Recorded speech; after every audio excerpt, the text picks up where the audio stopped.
In a democracy, citizens need to be informed. Informed about policies, issues, homelessness, law enforcement, and social services. In order for people to make good decisions that affect their lives, they need to be informed. Conversations with Erroll Parker. Glenn McDonald was a former NBA player for the world champion Boston Celtics in 1974. He first got his start at Cal State Long Beach, where he was an outstanding player there.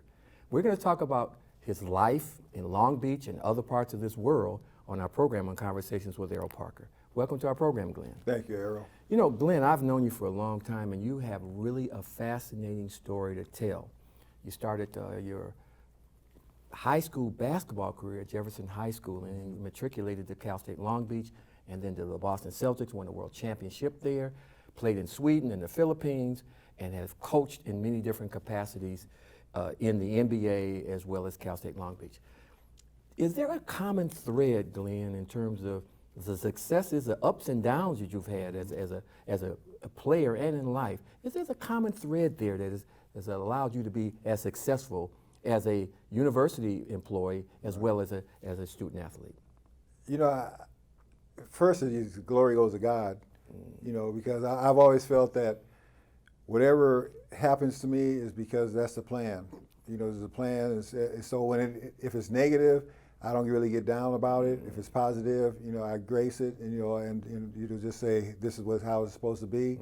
But I try not to make plans because you know you have desires to do certain things, but it's not always going to be that way. And so I try to keep a low keel, you know, an even keel, so that if something happens in a negative aspect, you know, it's not going to be the end. Because I always feel that if something happens, there's a reason why it happens. And of course you're going to be upset about it for a minute or two, you know, but it's something that the plan is, I gave you opportunity to do this, I'm taking it from you right now. Now what are you going to do? Are you just going to, you know, just hide from that point on, or are you going to look into something else and continue? And so that's the way I look at it as much as possible. So your faith has been the guiding influence in your life. Definitely.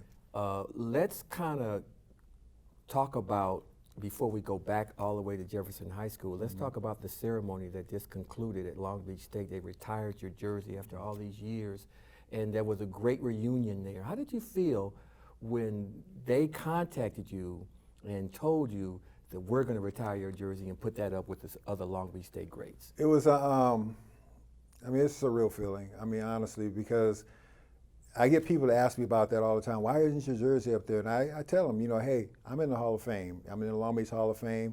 There must be a reason why my jersey's not being hung, you know, so that's just how life is. And so I never dwelled on it, but when people say it, then I say, oh, maybe my jersey should be hung up there, you know, and I kind of laugh about it, but then I just push it away, and then that's the end. But for that particular day, and you know, and for them to contact me, Andy Fee, the athletic director, had contacted me one day and just mentioned the fact, he said, hey, Glenn, I want to ask you a question, and I want to know if, you know, what your answer would be. And he just asked me, he said, would you like your number to be retired? And I said, Andy, you're joking. You know, I said, are you kidding me? And so he said, no, because there's a lot of people that just feel you should be up there. And they feel that it's been a long time, and they feel that it should have happened before. And but now with me in here in this position as an AD, and then I've talked to Dr. Conley, and there's other people that were involved, you know, they felt that it should be done. And so I was excited. Well, now, correct me if I'm wrong. Now, you had an outstanding career at Cal State Long Beach. You was on some outstanding games, some outstanding success. But it was more than that, the reason why they retired your jersey. And you and I talked about that. I mean, you started working with me in the community with some really tough kids. Definitely. And then intramural sports and all the other things, coaching at the university. I think, wouldn't you suspect that that's one of the major reasons why your well-rounded career at Long Beach State is the reason why they retired your jersey? Oh, there's no question. And I'm more proud of that than the fact that as far as being a basketball player, they looked at me as an individual who reached out to, you know, the students on campus. We'd bring people to the house, you know, if they didn't have any place to go for holidays, we'd bring them to the house and say, hey, you can come eat here.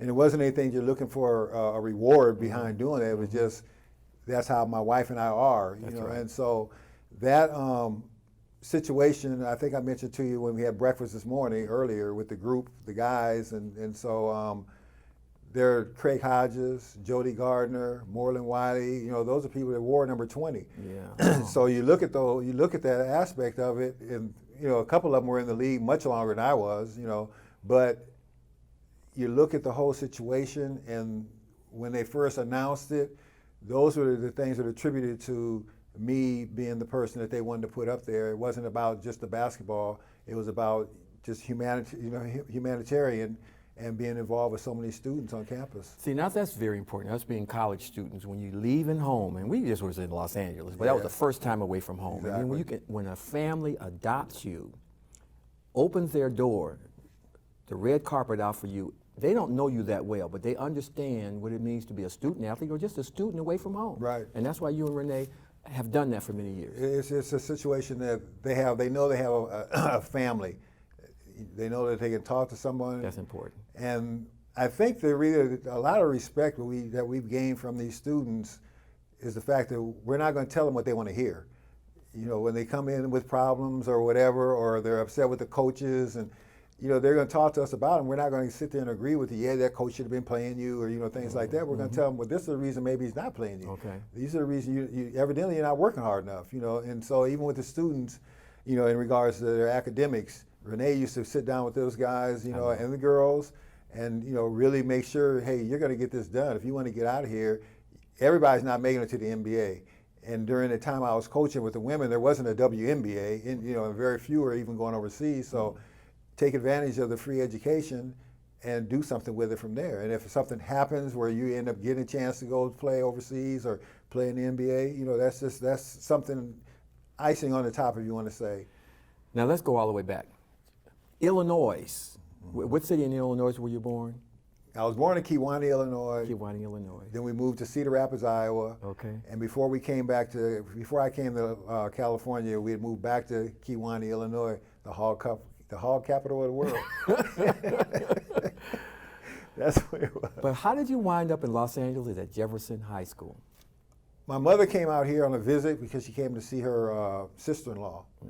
And I think when I was in 8th grade, I just started in 8th grade, and she came out and then she came back home and she said, we're moving to California, more job opportunities for me.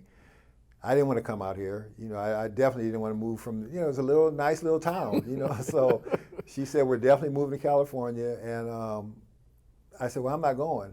She said, no, you're going because you're the man of the house. You know, it was my mother, myself, my 3 sisters, sitting up there watching TV. The watch riots going on. I said, we're moving there. I said, I'm not going. No. She said, no, you're going. Wow. So we ended up moving out here, and we were right there in the Jefferson High School district. I went to Carver Junior High School. Okay, all right. First day I walked up there with my mother, and I said, we're at the wrong school. She said, what do you mean? I said, these people have beards. They have mustaches and beards. They're 8th graders. This must be a community college. There's something, you know. She said, no, Carver Junior High School.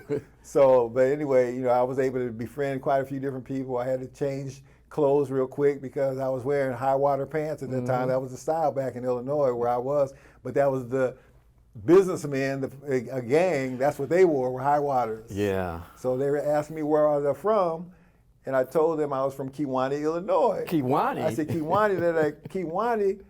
He said, there ain't no black people in Mexico. They thought I was talking about Tijuana. So anyway, we got that all squared up. And you know, How'd you start playing basketball? That was just something that I did when I was just back in Illinois. I just started playing a little bit. You know, every now and then I'd play, and there were a couple guys that played it was a high school called Weathersfield High School in Kewanee, and there were a couple young men that played there, and they were really good, you know, and so I used to just go out and just play with them. And but when we came to California, I wasn't going to play any sports at all. No, Why? Because I was punishment to my mother. Oh, trying to get back at it. Yeah, because she loved me to play sports. She liked the fact that I played. You didn't want to be out here. And since I didn't want to be out here, I told her I'm not playing any organized sports. So I would play at the playground, that type of stuff. And then a couple guys told me one day, asked me they knew I was coming to Jeff, and they were wondering if I was going to play. And I said, nope. And then they told me I couldn't make that's all right, you probably won't make our C team. Challenged you. Yeah, they did. And I just kept thinking about that up until the day of the tryouts. And so I tried out, and ended up, they thought I was trying out for the C team. And I tried out for the varsity and made the varsity, became a starter that same year. and then it just kind of rolled from there. How did you get to Long Beach State? Long Beach State, Sam Robinson, you know, he was a person because he was from Jeff, and he thought that'd be a good, you know, good fit. You know, you wanted to go to the big time schools. You know, I was getting recruited by pretty much everybody, and but then it was about, I always wanted to beat UCLA because I was an underdog kind of guy, and so when Long Beach came in, and you know, Tark, and I heard what he was doing, and the program was getting built, and you know, that was one of the reasons I ended up going to Long Beach in the long run, because I was going to go to, I thought I was going to go to USC, but Bruce Clark told me, you know. He's one of your teammates. He was one of my teammates, and he was at USC already, and he just didn't fit. He felt that wasn't going to be a good fit for me, you know. And I think really just that bubble of South Central where I lived, you know, I hadn't really been out of there anyway, and then when I got a chance to see Long Beach, it was like, I think that's the place that I really Well, it's a wanna funny go. story because we've been friends for a long time. You were saying, well, do I have to go to class? Yeah. I came here to play basketball. But you had to go to class. Yeah. And so that was kind of a revelation to you. You had to knuckle down. It had to knuckle down. And then Coach Hansen, he had sat me down and explained to me that no, you know, because I'd kind of fell off in my classes when I was in high school, and he was telling me, you're getting recruited by all these schools, you're not going to be able to go to the class because you know, you're not going to be able to prove that you can do the work. That's Hansen, your high school high basketball coach. Okay. And that's when I asked him, what are you talking about? I'm going to play basketball. I'm not going to school. I'm going to play basketball. And the thing was with that was because every single person that used to go to get the scholarships never talked about school. They all talked about basketball. Yeah. So I thought that a basketball scholarship, you go ahead, you play basketball, you practice basketball, kind of like the Olympics, that's all you do, you know. And so finally when he sat me down and explained what was going on, I'm like, oh, so I need to buckle down again. Well, you need to buckle down again, and then you had to buckle down in college, too. The classes were more demanding. Yeah, it was, exactly. So you decided to come to Long Beach, and you played on some great teams. Great teams. For 4 years, well, 3 years, because you played freshman basketball. What was the greatest team in Long Beach State that you played for? Honestly, my senior year, you know, the team, the 73-74 team, that's when Lute was the head coach. That's right, Lute Olson. Lute Olson was the head coach, and but we had Roscoe, Clifton Pondexter, Leonard Gray, myself, Rick Aberek, Bobby Gross, I mean, Kyle Jackson. We had a group of people that could play. And what was your record when y'all? 24-2. Now, who'd you lose to? We lost to Marquette by 1, and we lost at Marquette, and we lost to Colorado by 1 at Colorado, where Luke forgot to have them leave us some oxygen on our bench. Yeah, okay. You know, so but anyway, that was the greatest team we involved with, and just had fun with the team. Not just the fact that we were good, we had fun together. Now, that was Lute Olson, but you did play for Tark, though, in your first couple of years. Tell us about being coached by Jerry Tarkanian. Tark was kind of like we had talked before a little bit. Tark was driven. He wanted to beat UCLA. He wanted to be one of the top teams in the country. And so he was the kind of person that he'd work you hard. He'd work you hard. But at the same time, he would recruit over you. You know, just the fact that he's trying to get the best players he can get. So that was the pressure right there in itself. You know, just playing hard, working hard every single day, trying to improve every day. Otherwise, you're gonna be out. That's you know, right. You're gonna be sitting on the bench. You know, Lute was a little different. First of all, Lute was more demanding in the sense of respect. You know, he wanted that respect from you at the same time. And so, you know, he was hard driven. He drove us hard, but he would kind of set it up where you could tell he was setting it up because he only stayed 1 year, you know, but just the way he would recruit, it was like, these guys are ahead of you, you're going to earn your way. After they leave, then you'll take over, that type of platoon system in that sense as far as the recruiting. Now, in the second half of our program, we're going to talk about post-Long Beach State. You went to play for the world champion Boston Celtics. You went over and played in Sweden and the Philippines. And I want to talk a little about your family. We're visiting with Glenn McDonald, who is a legend here in the city of Long Beach, played at Cal State Long Beach, played for the Boston Celtics, and coached in many capacities. We'll be right back after and talk about the other part of his life after Long Beach State, after these messages. In a democracy, citizens need to be informed about policies, issues, homelessness, law enforcement, and social services. In order for people to make good decisions that affect their lives, they need to be informed. Conversations with Erroll Parker. Welcome back to Conversations with Erroll Parker. We're interviewing Glenn McDonald, who's a former NBA star with the Boston Celtics, World Championship Boston Celtics in '74, and he recently had his jersey retired at Cal State Long Beach. Glenn, you had great days at Cal State Long Beach. The Boston Celtics drafted you to play for them, and you were in one of the most exciting games ever witnessed by the NBA. How did it feel to hit one of the key shots to keep that game going? I remember seeing it on television. I was up in San Francisco, and I went crazy when you hit the shot. But tell us about that basketball game. I played a little bit earlier in the game, actually, and probably about 8 to 10 minutes, and then I didn't see any more action. And then we went into the first overtime, the second overtime, third overtime. One of the key players, Paul Silas, had fouled out, and you know how you always say, just be ready, no matter what you tell your kids and everything. Always be ready. You never know when you're going to get called on, or when you get called on, you want to be able to be positive and not go out there and do something negative. And so when Paul fouled out, I went and talked to Steve Kuberski, who was sitting next to me, who was a power forward, and he usually would replace Paul. And I told Steve, I said, Paul just fouled out. Be ready. Get ready. And all of a sudden, Heinsohn goes, Mac, get in there.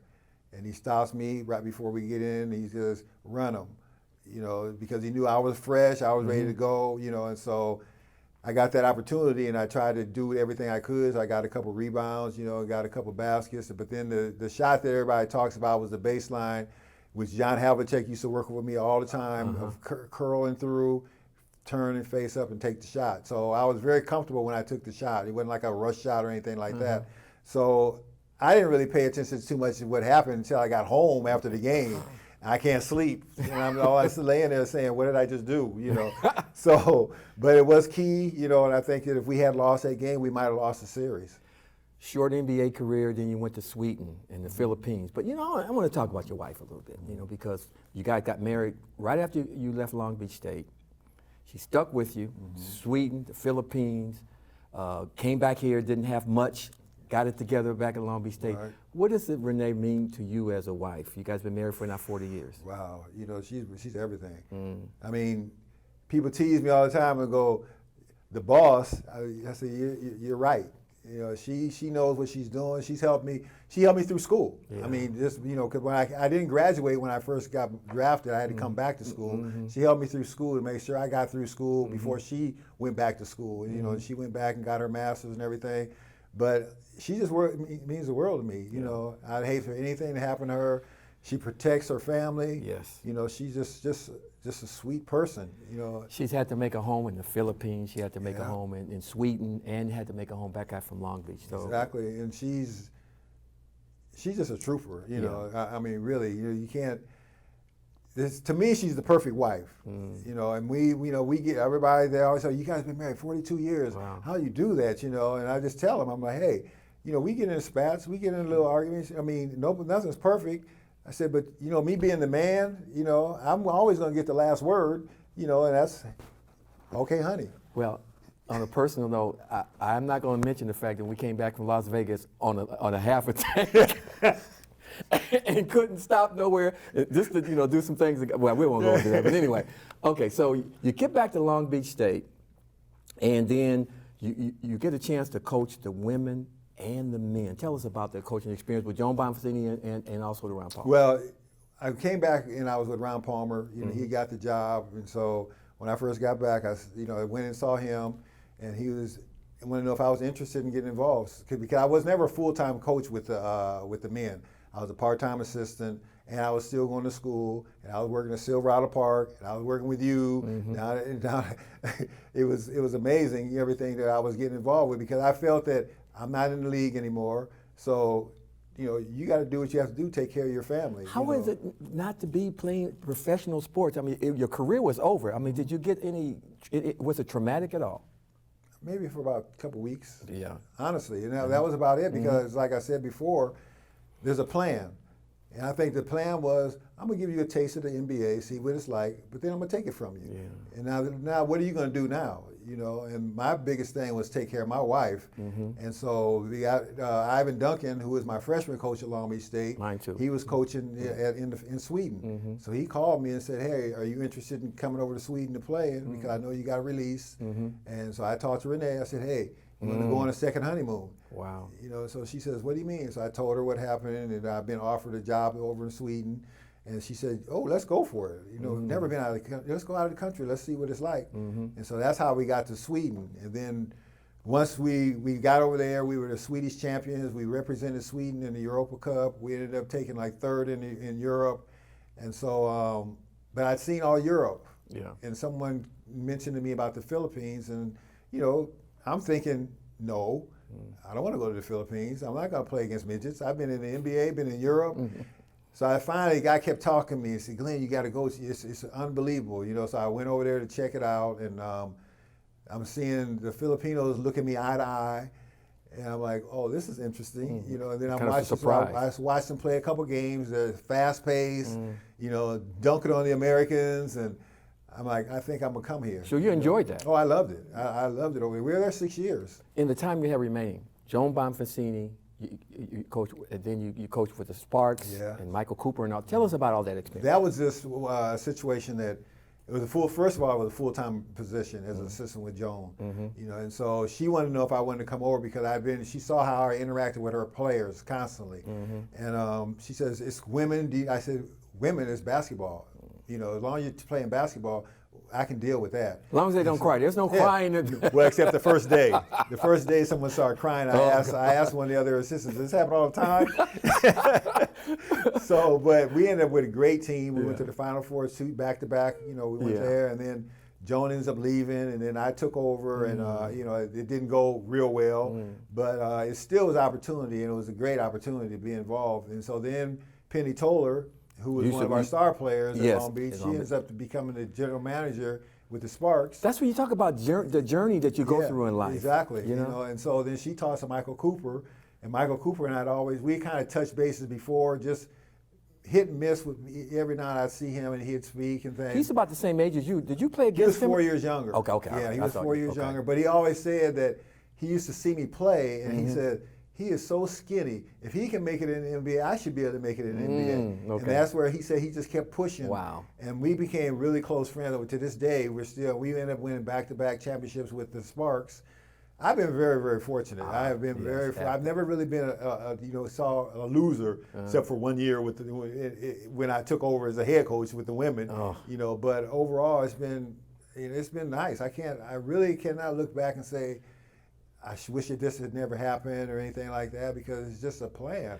I have observed you. I mean, we become good friends later on, but from high school to now, and I guess I'm one of the few guys that have seen your career. Right. I mean, we work together, and there's a common thread of faith in there, and I think right now you're realizing the journey that God has took you on. Right. You know, from Illinois to Los Angeles to Long Beach to Boston.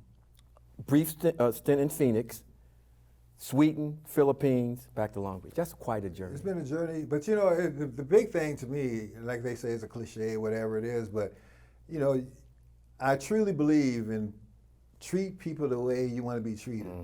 And even if it becomes, you know, a negative the way they treat you, you know, you just kind of bypass that. You know, they'll learn that, you know, if you're going to treat people a certain way, then it's going to come back at you. And so, you know, I really try to respect everybody. It takes me a time to analyze different people, because I don't just become your friend right away, you know, but I will watch and see what the kind of person this is, if I want to be around that kind of person. But you treat people the way, you know, you want them to treat you, and I think that everything kind of works out from there. The last thing I want to say now, I've lived a long time. I've lived 68 years, and I can say this. I have never heard anyone say anything negative about Glenn McDonald, and that's quite a testimony. That's never. I've heard people, some great people, they say, "Oh yeah, well, you know, blah blah blah." Never. As long as I've known you, no one has ever said anything negative, and that's quite an accomplishment, Glenn. It is. It really is. my wife, Renee, she'll say, Oh, yeah, I haven't asked her. she'll say, oh, he fools all you guys. But tell us about your kids now before we get off. They're both doing really, really well. You know, Michael, you know, he sells medical devices back. He lives in Boston, and Alexis lives here. She lives with us. You know, she's trying to save money. Trying to get herself a house, but she's a assistant athletic director over at UC Irvine. Wow. You know, so they're great kids. They're both great kids. You know, we put a lot of work into making sure that, you know, they understood what life's all about, but then at the same time, you know, they have to figure it out themselves. Yes. So, but we were really fortunate that we never had a lot of shortcomings where we had to worry a whole lot about either one of them. But they're both hardworking kids, and well, you know, they're grown now. Michael's got 2 kids and married. And your grandfather. You know, I'm a grandfather. I love my little grandson, the grandson and granddaughter. But they're doing real well, and they both. I think they just were able to accomplish some good things, you know, with Michael going to Stanford and playing basketball at Stanford. Alexis went to the University of Washington, played volleyball there. They both got their degrees. You know, Alexis in the midst she's taking an online course now to get her master's. Michael has his master's. And I'm saying, good job, you guys. Yeah. You know, I don't have a master's. Okay. It's all 3 of them have it. Renee, Michael, Alexis, they all have their master's. But I was there for them, That's you know, right. when it needed to be done. And even when I got released from coaching, it actually turned out to be a great thing because I was home a lot. You know, I could go watch both of them play their respective sports, and you know, it turned out good. It really did. Well, Glenn, thank you so much for taking our time in your busy retired schedule to come on this program to talk about your life. And it's been quite a journey. We appreciate you sharing that with us. And we know there are some bigger and better things going on for you in your retirement. It's just a transition going from one page of your life to another. Well, I appreciate you having me on. Thank you so much. That was Glenn McDonald, who has had quite a journey in life, professionally as a basketball player, collegiately, and as a prep basketball player and a coach and a scout for NBA teams. Just had a great father, great grandfather, and we've enjoyed sharing with him his life. Thank you so much for Conversations with Erroll Parker. We'll be back next week with some exciting guests on our program. Good night. In a democracy, citizens need to be informed about policies, issues, homelessness, law enforcement, and social services. In order for people to make good decisions that affect their lives, they need to be informed. Conversations with Erroll Parker.